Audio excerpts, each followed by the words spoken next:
టెక్నాలజీలో తొలి ప్రాధాన్యం కార్లల్లోనే ఆర్టిఫిషియల్ ఇంటెలిజెన్స్. టెస్లాలో ఆర్టిఫిషియల్ ఇంటెలిజెన్స్ తీసుకొచ్చినటువంటి వాడు ఎలన్ మస్క్. టెస్లా అనే ఒక కారు వితౌట్ మనిషి తనే డ్రైవ్ చేసుకునేటువంటిది. వివిధ దేశాల చైనాలోనైనా, అమెరికాలోనైనా, యూరప్‌లోనైనా. అంటే ఏఐని మొదట్లోనే వాడినటువంటి వాడు. బట్ ఇప్పుడు అమెరికన్ జ్యూరీ ముందు ఏఐ అనేది ప్రమాదకారి, భవిష్యత్తులో ప్రపంచంలోని ప్రజల ప్రాణాలు తీస్తుంది అన్నటువంటిది చెప్పుకురావడం అన్న సంచలనం సృష్టిస్తోంది. వాస్తవానికి ఏఐ, ఓపెన్ ఏఐతో తన లింకు అందరికీ తెలిసినటువంటిదే. ఆర్టిఫిషియల్ ఇంటెలిజెన్స్ వలన అతి పెద్దదైనటువంటి థ్రెట్ ప్రపంచానికి రాబోతోంది. టెర్మినేటర్లు ఎక్కువ పుట్టుకొస్తారు. మనం ఖచ్చితంగా స్టార్ ట్రెక్ ప్రాబ్లం ఫేస్ చేస్తది ప్రపంచం అంతా అన్నటువంటి చెప్పుకొస్తున్నారు.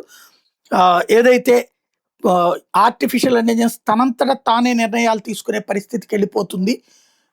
కాబట్టి ప్రమాదకరమైన పరిస్థితులు రాబోతున్నాయి అన్నటువంటిది చెప్పుకొస్తున్నాడు.